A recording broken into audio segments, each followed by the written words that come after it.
ပေါ်တော်ဘာပဲကြီးကြီး channel subscribe လုပ်ဘေးနာခေါင်းလောက်နှိပ် VPN လေးဖွင့်ပြီးတော့ GB တောင်းမြတ်တာရက်ခံပြစေဒီပိုင်းစားမှာကတော့ UN ကပြစ်မှတ်ထဲကျွန်းကိုတဲချိန်ပြီးတော့တနက်နဲ့ပြစ်ချလိုက်မယ်ထဲကျွန်းမထီပဲထဲကျွန်းအချိန်ပြီးလေးထဲမှာပဲရေထဲကိုပြုတ်ကျလို့သွားခဲ့ပါလိ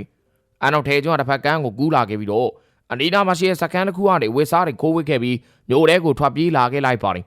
မိုးရရန်ရွာလာတဲ့ကြားကနေတန်ရရနဲ့ထဲကျွန်းက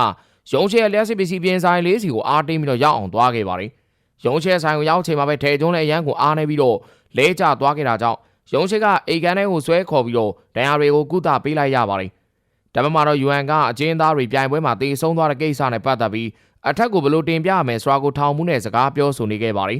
ိထောင်မှုကထဲကျွန်းထွက်ပြေးသွားတဲ့ကိစ္စကိုရောဘလို့ဆက်လုပ်မလဲဆိုပြီးတော့မေးလာတာကြောင့်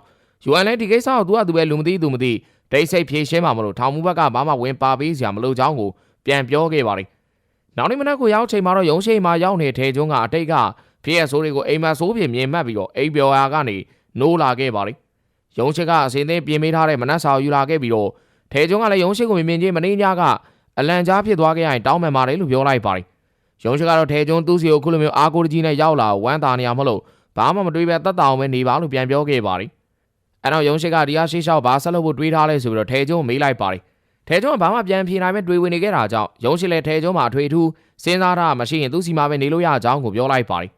ထဲကျွန်းကဒီမှာနေတစ်ခုဖြစ်လာတဲ့ကရုံးရှိကိုပါကြံပါဆိုပြီးတော့ဆွဲစီသွားမှာစိုးချောင်းကိုပြန်ပြောချိန်မှာတော့ရုံးရှိလည်းအဲ့လိုဖြစ်လာတဲ့ချိန်ကျရင်ထဲကျွန်းကအတင်းချင်းချောက်ပြီးသူ့အိမ်ထဲကိုဝင်လာမလို့သူကမတတ်တာပဲပူပေါင်းနေရချောင်းကိုရှင်းပြလိုက်မှာမလို့စိန်ပူပါနဲ့လို့ပြောပြီးတော့နောက်လိုက်ပါလိရုံးရှိကထဲကျွန်းလက်တော်သုံးဖို့အတွက်ဖုန်းတစ်လုံးမှာပေးလိုက်ပြီးတော့ကောင်းကောင်းအနားယူခိုင်းခဲ့ကခန်းထဲကနေပြန်ထွက်သွားလိုက်ပါလိအဲ့နောက်မှာတော့ထဲကျွန်းကမိခင်ကြီးနဲ့ညီဖြစ်သူထဲကျွန်းရဲ့ရိုးပြောင်လေးရှိတဲ့နေရာစီကိုသွားတွေးလိုက်ပါလိထဲကျွန်းလည်းဘလို့ပဲဖြစ်ဖြစ်ညီဖြစ်သူရဲ့တေဆုံးမှုပေါ်ပထမဆုံးလက်စားချရမယ့်လူကရှေ့နေကင်ဆန်းစွာကိုတည်ထားတာကြောင့်ကင်ဆန်းရဲ့ profile သေးစိတ်ကို social ကနေလိုက်ပြီးတော့ရှာကြည့်လိုက်ပါလိထဲကျွန်းကကင်ဆန်းရဲ့လိပ်စာအတိအကျကိုရရှိခဲ့ပြီးတဲ့နောက်မှာတော့ညဘက်မောင်တဲ့အချိန်မှာကင်ဆန်းရဲ့နေထိုင်တဲ့အစာအုပ်ရှိကနေသွားပြီးတော့စောင့်နေလိုက်ပါလိတိမ်ကြခင်မှာပဲကင်ဆန်းရောက်လာပြီးတော့စာအုပ်ထဲဝင်သွားချိန်မှာတော့ထဲကျွန်းလည်းနောက်ကနေတိတ်ဆိတ်လိုက်သွားခဲ့ပါလိစာအုပ်ထဲဝင်ပြီးတနေရာရောက်မှာပဲကင်ဆန်းကသူ့နောက်မှာလူတယောက်ကိုလိုက်လာတဲ့စတော်သတိထားမိသွားတဲ့အတွက်အရန်လန့်ပြီးတော့နေထိုင်အခန်းစီကိုမြန်ပြေးတက်သွားခဲ့ပါတော့တယ်ထဲကျွန်းကလည်းသူလိုက်နေအောင်တစ်ဖက်ကသတိထားမိနေအောင်ဒီသွားခဲ့ပြီးနောက်ကနေအတင်းပြေးလိုက်ချိန်မှာတော့ကင်ဆန်းလည်းလမ်းကြားတစ်ခုထဲကနေဖျက်ရှောင်နေတဲ့ဇုံတယောက်ကိုသူ့စီမြန်လာဖို့ဖုန်းဆက်ခေါ်လိုက်ပါလိအဲနောက်ကင်ဆန်းလည်းဆက်မလိုက်တော့ဦးထင်နဲ့တနေရာမှာရက်လိုက်ချိန်ထဲကျွန်းလည်းနောက်ကနေရောက်လာခဲ့တာကြောင့်သူ့နောက်ကိုလိုက်နေတာထဲကျွန်းကသိသွားပြီးအခန်းတစ်ခုထဲကိုတင်းမဲ့ဝင်ပြေးပါတော့တယ်ဒါပေမဲ့ထဲကျွန်းလည်းမြန်ပြေးလိုက်သွားတဲ့အခါကင်ဆန်းကိုဖမ်းမိသွားခဲ့ပြီးတော့အခန်းထဲမှာရိုက်နှိပ်ထိုးကျိတ်ပါတော့တယ်ထိုးကျိတ်ပြီးတဲ့နောက်သတိမေ့သွားတဲ့ကင်ဆန်းကိုထဲကျွန်းကလက်ကျိုးတုပ်ပြီးတော့ဖမ်းဆီးထားလိုက်ပါလိကင်ဆန်းသတိရလာတော့ခုကိစ္စတွေကိုစီစဉ်ပြီးသူ့ညီကိုတတ်ခိုင်းတာဘာလို့လဲလို့ထဲကျွန်းကမေးလိုက်ပါလိကင်ဆန်းကလည်းသူ့ထက်ကလူတွေကိုထုတ်ပြောလိုက်ရင်သူ့ကိုတပ်ပစ်ကြလိမ့်မယ်ဆိုပြီးတော့ပြန်ပြောတဲ့အခါထဲကျွန်းလည်းဒေါသထွက်ပြီးတော့အတင်းချက်မေးပါတော့တယ်အဲနောက်ထဲကျွန်းကကင်ဆန်းရဲ့ရုံးခန်းထဲကချက်လက်တွေနဲ့အိတ်ထဲမှာရှိတဲ့ဖိုင်တွဲတွေကိုမှွေနှောက်ကြည့်ချိန်မှာတော့ဇုံဟွန်းချောင်းဆိုတဲ့အမျိုးသမီးရဲ့ဓာတ်ပုံနဲ့တဏိတာလှုပ်ရှားမှုချက်လက်တွေကိုတွေ့လိုက်ရပါတယ်ထဲကျွန်းလည်းဒါအတိဇုံဟွန်းချောင်းဆိုတဲ့အမျိုးသမီးကိုသူတုံးကားလိုပဲဂွင်စိမ့်ပြီးတော့တရားခံအဖြစ်နဲ့ဖမ်းဆီးဖို့တော့ရွေးချယ်ထားတာပဲဆိုတော့သဘောပေါက်သွားခဲ့ပါတယ်ထဲကျွန်းလည်းကင်ဆန်းရဲ့ခြေထောက်ဘောပင်နဲ့ထိုးဆိုင်ပြီးတော့အဖြစ်မှန်အားလုံးကိုပြောပြခိုင်းချိန်မှာတော့ကင်ဆန်းလည်းရန်ကိုနာကျင်လုံးတာကြောင့်မခံနိုင်တော့ပဲသူကအထက်ကခိုင်းသမျှကိုလှုပ်ပေးရတဲ့တပ်တွေတူဖန်တီးသူတယောက်ဖြစ်ကြောင်းနဲ့သူအထက်ကလူဟာပြစ်မှုကျူးလွန်ထားတဲ့တကယ်တရားခံအစ်စ်တွေလွတ်မြောက်အောင်အပြစ်မရှိတဲ့သူတွေကိုခိုင်းမာတိကျတဲ့တပ်တွေနဲ့အစားထိုးပေးတဲ့အလုပ်ကိုလုပ်ကိုင်သူဖြစ်ကြောင်းအားလုံးကိုထုတ်ပြောပြလိုက်ပါတော့တယ်အဲချိန်မှာပဲကင်ဆန်းကဖုန်းဆက်ခေါ်လိုက်တာကြောင့်နမ်ကျွန်းလည်းရောက်လာခဲ့ပြီးတော့ထဲကျွန်းရုပ်တရက်ဝင်ပြီးတော့ပြင်းမာတော့တယ်ထဲကျွန်းကပြန်ခုခံပြီးတော့တိုက်ခိုက်ကြချိန်မှာတော့နမ်ကျွန်းရဲ့မျက်နှာကိုမြင်ပြီးတော့သူ့ကိုထောင်ထဲမှာဆေးလာထိုးပေးတဲ့ဆရာဝန်ကောင်မဲဆိုတာကိုမှတ်မိသွားခဲ့ပါလိချိန်ကလာကြောင်တိုက်ခိုက်ပြီးချိန်မှာတော့နမ်ကျွန်းကထဲကျွန်းလက်ချက်နဲ့မှောက်သွားခဲ့ရပါလိအဲချိန်ဘေးမှာရှိတဲ့ကင်ဆန်းကလက်မှာတုတ်ထားတဲ့ကြိုးတွေကိုဖြီးပြီးတော့ထဲကျွန်းဝင်တီးပြန်ပါလိထဲကျွန်းလည်းအတော်လေးကိုထိနာသွားရင်တစ်ချက်မှသတိမလွတ်ပဲကင်ဆန်းကိုနားမှာရှိတဲ့တန်ဂျုံနေနဲ့ထိုးဆိုင်လိုက်ပြီးတော့ဒါသူ့ညီကိုတတ်ခဲ့တဲ့အတွက်လက်စားပြန်ချီတာပဲလို့ပြောလိုက်ပါတော့တယ်ကင်ဆန်းကတကယ်တော့ထဲကျွန်းညီကိုသူတတ်ခဲ့တာမဟုတ်ပဲနမ်ကျွန်းတတ်ခဲ့တာဖြစ်တယ်လို့ပြန်ပြောခဲ့ပါလိနမ်ကျွန်းရှိတဲ့ဘက်ကိုလဲကြည့်ချိန်မှာတော့နမ်ကျွန်းကပြန်ထလာပြီးအခန်းထဲကိုဘုံတစ်လုံးပစ်ထည့်ခဲ့ကအပြင်ကနေတကားလောချပြီးတော့ထွက်ပြေးသွားခဲ့ပါလိ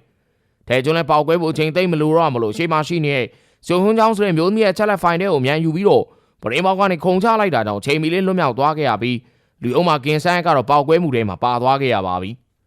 ထဲကျွန်းကပရင်းပေါက်ကနေခုံချပြီးတော့တိုက်ခိုက်ထားတဲ့ဒဏ်ရာတွေကြောင့်အရန်နာကျင်နေပေမဲ့လည်းအတင်းကုံယုံထပြီးတော့နေရာကနေထွက်လာခဲ့လိုက်ပါတော့တယ်တပတ်မှာတော့ UN တယောက်ထွက်ပြေးလွတ်မြောက်သွားတဲ့ထဲကျွန်းနဲ့ပတ်သက်ပြီးတော့မကျေနပ်မှုတွေအားလုံးကိုသူ သူ့အင်အားဝန်ထမ်းတွေပေါ်ပုံချပြီးတော့ဝန်ထမ်းတွေကိုရိုက်နှက်နေခဲ့ပါတယ်။ UN ကစိတ်မကျေနပ်မှုတွေများနေရကြောင်းအိမ်တော်ရင်းကြီးဖြော်ပေးနေကြဖြော်ရီကတော့မှရတာမရှိတော့ဘူးလို့ပြောပြီးတော့တနေရာကိုထွက်လာခဲ့လိုက်ပါတယ်။အဲနောက်တစ်ဖက်ကနမ်ကျွန်းကလည်းလမ်းကြားတနေရာကနေပြန်လာချိန်သူ့ကိုလာတွေ့တဲ့ UN နဲ့ထိတ်တိုက်တွေ့ခဲ့ပါတယ်။နမ်ကျွန်းလည်း UN เจ้าကိုသိလို့လက်ထွက်လာပြီးတော့ပြေးဖို့လုပ်ပေမဲ့မလွတ်မြောက်ခဲ့ပဲ UN လက်ချက်နဲ့ပဲရှော့သွားခဲ့ရပါတော့တယ်။ UN ကတော့မကျေနပ်မှုတွေအကုန်လုံးကိုသူ့လုံးမှာတီးကြကြလုံးမပေးနိုင်ခဲ့တဲ့နမ်ကျွန်းပေါ်ပုံချပြီးစိတ်ရှိလက်ရှိတပ်ပစ်လိုက်ပြီးကမှတော်လေးကိုနေလို့ကောင်းသွားတာပဲလို့တော့မှပြောလိုက်ပါသေးတယ်။နောက်တစ်ရက်ကိုရောက်ချိန်မှာတော့ UN ကနမ်ကျွန်းနေရာမှာဝိုင်ကူးဆွဲစုံနောက်တစ်ယောက်အလုပ်ထပ်ခန့်လိုက်ပြီးတော့ထဲကျွန်းရဲ့အချက်လက်တွေကိုပေးပြီးနေရာနဲ့လိုက်ရှာဖို့တာဝန်ပေးခဲ့ပါတယ်။ဒါပေမဲ့တော့ထဲကျွန်းကရုံးရှဲအင်စီကိုပြောင်းနေခဲ့ပြီးတော့ဂင်ဆန်ကိုဖမ်းဆီးထားတော့ကဂင်ဆန်ရဲ့ထုတ်ပြောခဲ့တဲ့နောက်ကွယ်ကမတရားမှုတွေကိုအတန်ဖမ်းလာတဲ့ဖိုင်ကိုရုံးရှိကိုဖွင့်ပြနေခဲ့ပါတယ်။အဲနောက်ထဲကျွန်းကဂင်ဆန်စီကရလာတဲ့မျိုးသမီးစုံဟွန်းချောင်းရဲ့ဖိုင်ကိုလည်းထုတ်ပြပြီးတော့လီယိုမာရီကလူသက်မှုတစ်ခုအတွက်အဲ့ဒီမျိုးသမီးကိုလည်းသူတို့ကလိုပဲတပ်တွေအတူတွေနဲ့ဂွင်စင်ပြီးတော့ဖမ်းဆီးကြတော့မှမလို့စုံဟွန်းချောင်းဆိုတဲ့မျိုးသမီးကိုကာကွယ်ဖို့တတ်နိုင်တဲ့လောက်လုံခြုံမှဖြစ်ချောင်းကိုပါရုံးရှိကိုပြောပြနေခဲ့ပါတယ်။ရုံးရှိကတော့ဒီအရာတွေအားလုံးကိုသိသိချင်းမှာပဲထဲကျွန်းတယောက်ကိုမလုပ်ခဲ့တဲ့အပြစ်အတွက်အချိန်တွေရောမိသားစုရောကိုပါဆုံးရှုံးခဲ့ရချိန်မှာဘလောက်တော့မှနာကျင်နေလိုက်မလဲဆိုပြီးတော့ရန်ကိုစိတ်မကောင်းဖြစ်နေခဲ့ပါတယ်။ထဲကျွန်းကလည်းသူ့ကိုဖတ်ပြီးတော့နှစ်သိမ့်ပေးနေရုံးရှိကိုအစီအမေเจ้าသာပြန်ပြောခဲ့မယ်စိတ်ထဲမှာတော့သူ့ပေါ်မှာမိသားစုဝင်တယောက်လိုမေတ္တာရှိပေးတဲ့ရုံးရှိကိုရန်ကိုပဲကျေးဇူးတင်နေခဲ့တာပါ။ဒါပေမဲ့လည်းထောင်ဆောင်ရန်ကထဲကျွန်းနဲ့ထောင်သားတချို့ထောင်ကနေလွတ်သွားတယ်ဆိုတဲ့သတင်းနဲ့ပတ်သက်ပြီးသူ့အထက်အရာရှိစီမှာအကျိုးကြောင့်မေးမြန်းနေစေဖြစ်ပေမဲ့အရာရှိဘက်ကတော့တိကျတဲ့ဖြေကိုမပေးခဲ့တာကြောင့်အရာရှိနဲ့ပြဿနာတက်နေခဲ့ရပါတယ်။အဲချိန်မှာပဲထောင်ဆောင်ရန်ကိုထောင်မူရလမ်းခေါ်တာကြောင့်ထောင်ဆောင်ရန်လည်းချက်ချင်းပဲသွားတွေ့လိုက်ရပါတယ်။ထောင်မူရရုံးခန်းထဲမှာတော့ယိုဟန်အသစ်ခန့်လိုက်တဲ့စုံနောက်ဝန်လည်းရောက်ရှိလို့နေခဲ့ပါတယ်။ထောင်မူရစုံနောက်ဝန်အားထဲကျွန်းထွက်ပြေးတဲ့ကိစ္စမှာစုံစမ်းစစ်ဆေးမဲ့သူဖြစ်ကြောင်းပြောလိုက်ပြီးစုံနောက်ဝန်လိုအပ်သမျှကိုလည်းထောင်ဆောင်ရန်ကကူညီပေးရမယ်လို့ပါတာဝန်ပေးလိုက်ပါတယ်။အဲတော့စုံနောက်ဝန်လည်းပထမဆုံးအနေနဲ့ထဲကျွန်းနေခဲ့တဲ့အခန်းကိုလိုက်ပြခိုင်းလိုက်ပါတယ်။ထောင်ဆောင်ရန်ကထဲကျွန်းရဲ့အခန်းကိုလိုက်ပြရင်လည်းပဲထဲကျွန်းဟာထောင်ကပေးသမျှတာဝန်တွေကိုကောင်းကောင်းထမ်းဆောင်လုပ်ကင်ပြီးတော့အနေအေးတဲ့စံပြအကျဉ်းသားတယောက်ဖြစ်ကြောင်းကိုပြောပြခဲ့ပါတယ်။စုံနောက်ဝန်ကတော့ဂရင်အောင်မှာဖွက်ထားတဲ့ထဲကျွန်းကိုဆွဲချက်တင်ထားတဲ့ပြစ်မှုမှတ်တမ်းတွေကိုဖတ်ကြည့်ပြီးတော့ထောင်ဆောင်ရန်ပြောတဲ့စကားတွေကိုသိပြီးတော့ယုံကြည်ပုံမရခဲ့ပါဘူး။ဒါပေမဲ့တော့အမျိုးသမီးတယောက်ကသူမရဲ့စပင်ညဆိုင်လေးမှာအလုပ်တွေများနေခဲ့ပါတယ်။သူမတော့ယိုဟန်နောက်ပြစ်မှတ်ဖြစ်တဲ့ဇုံဟွန်းချောင်းဆိုသူပဲဖြစ်ပြီးတော့ဟွန်းချောင်းကယောဂတဲ့သမီးငယ်လေးကိုတယောက်တည်းအားနဲ့ပြုစုပြောထောင်ရင်းပေးစရာရှိတဲ့အကျွေးတွေကိုလည်းအချိန်မီပေးဆောင်နိုင်အောင်စူးစမ်းနေရသူလည်းဖြစ်ပါတယ်။ယွန်းချောင်းရဲ့လှုပ်ရှားမှုတွေအားလုံးစောင့်ကြည့်နေယိုဟန်ကလည်းယွန်းချောင်းနဲ့ပတ်သက်ပြီးတော့တပ်တွေအတူတွေဘယ်လိုမျိုးဖန်တီးရမလဲဆိုတာကိုစတင်ကြံစည်နေပြီပဲဖြစ်ပါတယ်။ထဲကျွန်းကလည်းယွန်းချောင်းကိုသူ့တုံးကလိုဒုက္ခတွေမခံစားရစေဖို့အတွက်တန်းနိုင်တော့ကူညီပေးမှမလို့ယွန်းချောင်းရဲ့ဆိုင်အနီးနားမှာယိုဟန်လူတွေရှိမရှိကိုလှည့်ပတ်စောင့်ကြည့်ပေးနေခဲ့ပါတယ်။အဲ့ဒါမှတော့ထဲကျွန်းကယုံရှိရဲ့ပြင်ဆိုင်ကပစ္စည်းချို့ယူကလျှို့ဝှက်ကင်မရာလေးတွေဖန်တီးလိုက်ပြီးတော့ယွန်းချောင်းမှာအန်နယ်ရှိလာချက်ချင်းသိနိုင်အောင်အနီးနားပတ်ဝန်းကျင်မှာလိုက်တက်ထားလိုက်ပါတယ်။ယုံရှိကလည်းထဲကျွန်းလိုအပ်သမျှတွေကိုနားကနေကူညီပေးနေခဲ့ပြီးတော့သူစုထားတဲ့ပတ်စံအနေငယ်ကိုပါထဲကျွန်းလိုအပ်လာရင်အသုံးပြုဖို့ဆိုပြီးတော့ထုတ်ပေးခဲ့လိုက်ပါတယ်။ထဲကျွန်းလည်းလုံးဝမယူချောင်းပြောပြီးတော့ညင်းခဲ့ပေမဲ့ယုံရှိကတော့သူ့မှာလည်းပိုသုံးစရာမရှိတာမလို့လောလောဆယ်အလုံးများနေထဲကျွန်းသာယူထားလိုက်ပါဆိုပြီးတော့အတင်းပဲထည့်ပေးလိုက်ပါတယ်။နောက်နေ့မနေ့ရောက်ချိန်မှာလည်းထဲကျွန်းကယွန်းချောင်းရဲ့ဆိုင်အနီးနားက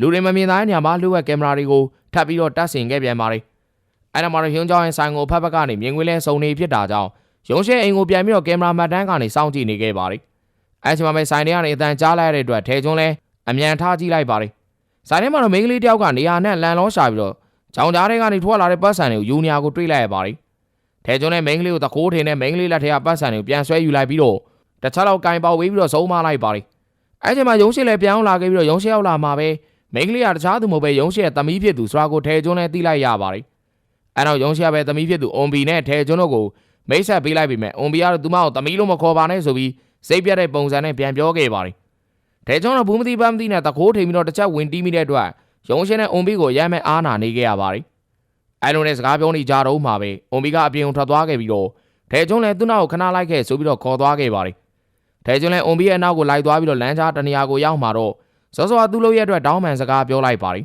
။ဒါနဲ့အွန်ဘီကထဲကျွန်းရဲ့စကားကိုစိတ်ဝင်စားပဲထဲကျွန်းကနေစရာမရှိလို့သူမအဖေစီမှာလာကတ်နေရတာဆိုရင်အဖေဖြစ်သူကလက်ခံမိမယ်သူမကတော့ထဲကျွန်းကို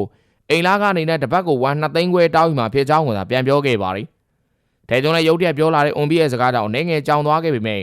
အွန်ဘီကပတ်စံပေးဖို့အတင်းပြောနေရမလို့စောစောကရုံရှိသူ့ကိုပေးထားတဲ့ပတ်စံကိုအိမ်ငါးကားဖြစ်နေထုတ်ပေးလိုက်ရပါတော့တယ်။အွန်ဘီကတော့ပတ်စံရအောင်နေမပြီးသေးပဲမပြောမဆိုထဲကျွန်းကိုတစ်ချက်ထတီးလိုက်ပြီးတော့ဒါထဲကျွန်းခုနကသူမကိုလှုပ်ထားတဲ့လှုပ်ရက်ကိုပြန်ပြီးတော့လက်စားချေတာဖြစ်ကြောင်းပြောပြီးနေရာကနေချက်ချင်းပဲလှည့်ထွက်သွားပါတော့တယ်။ထဲကျွန်းကမမျော်လင့်ပဲရုတ်တရက်ကြီး အထိုးခံလိုက်ရတာကြောင့်အုံပြုတ်သာဆဲဆိုပြီးတော့သာကြမ်းရင်နေခဲ့ရပါတော့တယ်ထဲကျွန်းတယောက်ဆိုင်ထဲကိုပြန်အောင်ချိန်မှာတော့သမီးဖြစ်သူအကြောင်းကိုသိနေတဲ့ရုံးရှိကဘယ်တော့ရိုက်သွားသေးလဲလို့မေးလိုက်ပေမဲ့ထဲကျွန်းတော့ရိုက်မခံခဲ့ရပါဘူးလို့သာလိန်ပြောလိုက်ပါတယ်ဒါပေမဲ့ထဲကျွန်းကအုံပီသူစီကနေအိမ်လာကတောင်းယူသွားတဲ့ကိစ္စကိုပြောပြတဲ့အခါမှာတော့ရုံးရှိလည်းသမီးဖြစ်သူကိုမလွန်ဆန်ရဲတာမလို့ဘာမှတတ်တာတဲ့ပုံစံနဲ့သာနေခဲ့ရပါတယ်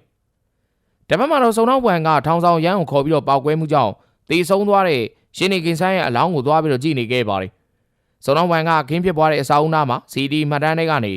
ထဲကျွန်းပုံကိုထုတ်ပြပြီးတော့ကင်ဆိုင်ကိုထဲကျွန်းတတ်ခဲ့တာပဲလို့တတိချဆုံးဖြတ်နေခဲ့ပါတယ်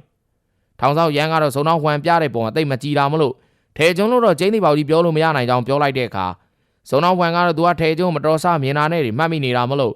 ထဲကျွန်းလောက်တာပဲဖြစ်နိုင်ကြောင်းကိုထပ်ပြီးတော့ပြောလိုက်ပါတယ်အဲ့နောက်မှာတော့စုံတော့ဝန်ကထောင်ထဲမှာထဲကျွန်းနဲ့ရန်ကိုရင်းနှီးခဲ့တဲ့ဆိုရက်နိုယုံရှိဆိုတဲ့အိမ်ကိုလိုက်ပို့ပေးဖို့ပြောလာတဲ့အတွက်ထောင်ဆောင်ရန်လည်းရုံးရှိရဲ့အိမ်စီကိုခေါ်လာခဲ့လိုက်ရပါတော့တယ်ထဲကျွန်းလည်းဟွန်းချောင်းရဲ့ဆိုင်ပန်ဝင်းကြီးမှာတတ်ထားတဲ့ CD မှတ်တမ်းတွေကနေတဆင့်ဟွန်းချောင်းသွားသမျှနောက်ကိုတကောက်ကောက်လိုက်နေတဲ့လူတစ်ယောက်နဲ့ဆိုင်နီးနားမှာခေါက်တော့ကောက်ပြန်မောင်းနေတဲ့ကားတစ်စီးကိုရိတ်မိသွားခဲ့ပါတယ်ထဲကျွန်းကသူ့မှုတော်ကတိဆုံးသူမိန်းကလေးရဲ့ဖုန်းသွားလာမှုမှတ်တမ်းဟာသူ့ရဲ့လမ်းကြောင်းတွေနဲ့တစ်ထပ်တည်းကျနေခဲ့တာဟာလေလောက်ကျန်သူတွေကလက်ရှိဟွန်းချောင်းနောက်ကိုတကောက်ကောက်လိုက်နေသလိုသူ့အခြေအနေကလည်းခြေရာခံလိုက်ပြီးတော့ကြံစီခဲ့တာဖြစ်နိုင်ကြောင်းရုံးရှိကိုပြောပြနေခဲ့ပါတယ်ထဲကျွန်းကသူထင်တဲ့အတိုင်းသာမှန်နေမယ်ဆိုရင်ဟွန်းချောင်းနဲ့လောက်ကျန်သူတွေရဲ့အကွက်ထဲကိုရောက်ခံနေမလို့အချိန်မီတားဆီးမှဖြစ်မယ်ဆိုပြီးတော့ဟွန်းချောင်းရဲ့ဆိုင်စီကိုသွားဖို့အတွက်ချက်ချင်းပဲပြင်ဆင်လိုက်ပါတယ်ယူအန်ကလည်းခန်းတစ်ခုထဲမှာတေဆုံးတဲ့အမျိုးသားကိုတတ်ထားတဲ့လက်နက်နဲ့စပိန်ညာဆိုင်မှာဟွန်းချောင်းအသုံးပြုနေကြကတ်ကြီးတွေကိုရှင်းကြည့်ပြီးလူတတ်ထားတဲ့လက်နက်နေရာမှာဟွန်းချောင်းရဲ့ကတ်ကြီးတွေကိုအစားထိုးဖို့အတွက်စတင်စီစဉ်နေခဲ့ပြီဖြစ်ပါတယ်တပတ်မှရှိနေဟွန်းချောင်းရဲ့ဆိုင်မှာလည်းဘယ်ကမှမသိတဲ့ဖုန်းတစ်လုံးရောက်နေခဲ့ပြီးတော့ပိုင်ရှင်ကဟွန်းချောင်းရဲ့ဆိုင်မှာဖုန်းကြံနေခဲ့တာကြောင့်သူ့စီကိုဖုန်းလာပေးဖို့အတွက်ဟွန်းချောင်းကိုဆက်သွယ်ပြောဆိုနေပြီဖြစ်ပါတယ်ခဏကြောင်မှထဲကျွန်းနဲ့ဟွန်းချောင်းရဲ့ဆိုင်ကိုရောက်လာခဲ့ပြီဟွန်းချောင်းကတော့ဆိုင်မှာရှိမနေတော့ဘဲဖုန်းပိုင်ရှင်စီကိုဖုန်းသွားပေးတာဖြစ်ကြောင်းကိုသာသမီးဖြစ်သူစီကနေသိလိုက်ရပါတယ်ဒါပေမဲ့ကံကောင်းကျင်တော့ဟွန်းချောင်းကဖုန်းပိုင်ရှင်နဲ့စကားပြောတော့ကသွားပေးရမယ့်နေရာကိုစာရွက်တစ်ခုမှရေးချသွားခဲ့တာကြောင့်ထဲကျွန်းလည်းကလေးမလေးကသူမရဲ့မိခင်ကဒီနေရာကိုသွားတာဆိုပြီးလိပ်စာကိုထုတ်ပြခဲ့ပါတယ်ထဲကျွန်းလည်းချိန်မီထွက်လာခဲ့မဲ့လောက်ကျန်သူတွေဘက်ကပို့ပြီးတော့မြန်မြန်ဆန်းဆန်းလှုပ်ရှားနေကြတာကိုသိလိုက်ရတဲ့အတွက်အရန်စိတ်ပူသွားပြီးတော့ဟွန်းချောင်းရှိတဲ့နေရာကိုချက်ချင်းပဲလိုက်သွားပါတော့တယ်တပတ်မှလည်းရုံးရှိစီကိုထောင်ဆောင်ရန်နဲ့စုံတော်ဝန်တို့ကရောက်လာခဲ့ကြပြီဖြစ်ပြီးထောင်ဆောင်ရန်ကသူတို့လာတဲ့အကြောင်းကိုပြေးလဲလဲရှင်းပြဖို့လုပ်ပေမဲ့စုံတော်ဝန်ကတော့ထောင်ကနေထွက်ပြေးသွားတဲ့ထဲကျွန်းကဒီညမှာရှိမရှိစစ်ဆေးမယ်ဆိုပြီးတော့ပြောကရုံးရှိအိမ်တွင်းထဲထိကိုတင်းဝင်သွားခဲ့ပါတယ်ရုံးကြောင်လည်းဖုန်းပိုင်ရှင်ပြောတဲ့နေရာစီကိုရောက်နေခဲ့ဖြစ်ပြီးပိုင်ရှင်မျိုးသမီးဆိုသူနဲ့လည်းတွေ့ဆုံနေခဲ့ပါပြီတပတ်မှတော့ထဲကျွန်းကမဖြစ်သင့်တာတွေမဖြစ်ရအောင်သူနီးသူဟန်နဲ့ကယ်တင်ပေးဖို့ရုံးကြောင်နောက်ကိုအမြန်ဆုံးနီးနဲ့လိုက်လာနေခဲ့ဖြစ်ပြီးတော့ကောင်းကန်းရောက်နေကမှဇက်ကလည်းဒီညမှာတပိုင်းရက်ပြန်ပါတယ်ခင်ဗျာ